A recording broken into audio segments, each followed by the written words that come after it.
Next use কেসটা হচ্ছে আমাদের সোশ্যাল মিডিয়া মার্কেটিংয়ের জন্য অনেক হেল্পফুল একটা অ্যাপ। এখানে একটা মিনি অ্যাপ বানাবো আমরা এআই স্টুডিওতেই।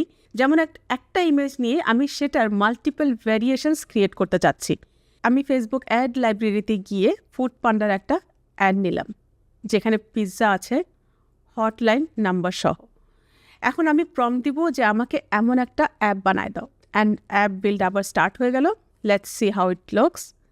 লেফট সাইডে দেখাচ্ছে কোন স্টেজে আছে অ্যাপ, আর কিছুক্ষণের মধ্যেই app ready. And look at that, কি সুন্দর ব্র্যান্ডিং সহ রেডি আমাদের AI photo editor app. So এখানে বলছে আপলোড অ্যান্ড ডিসক্রাইব। সো এখানে আমরা ফটো আপলোড করব। এখন আমি এই পিকচার দিয়ে ডিফারেন্ট ফুড আইটেমসের ভ্যারিয়েশনস বানাবো।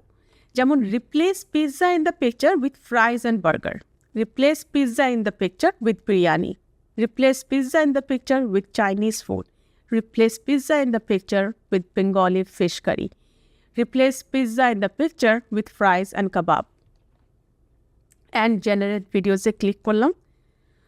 সো এখানে এরর আসছে, অ্যাপ যেখানে বাগস ওখানে, যারা সফটওয়্যার ইঞ্জিনিয়ার তারা ভালো রিলেট করবেন।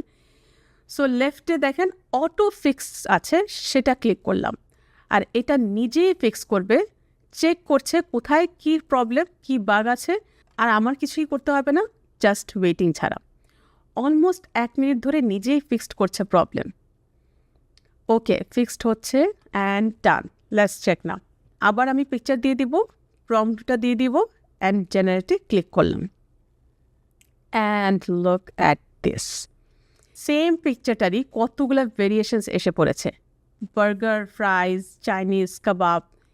বিরিয়ানিটা ঠিকভাবে করতে পারে নাই, বাট এআই থেকে একবারে রেজাল্ট আশা করা নাই, বারবার ইটারেশনের থ্রু পারফেকশন আসে। অ্যামেজিং! কয়েক সেকেন্ডে 5টা আলাদা আলাদা ad ready, same offer, same design, কিন্তু ডিফারেন্ট ফুড আইটেমস। এখন আমি এবি টেস্টিং করতে পারি যে কোন ফুড আইটেমটার অ্যাড বেশি এঙ্গেজমেন্ট পাচ্ছে।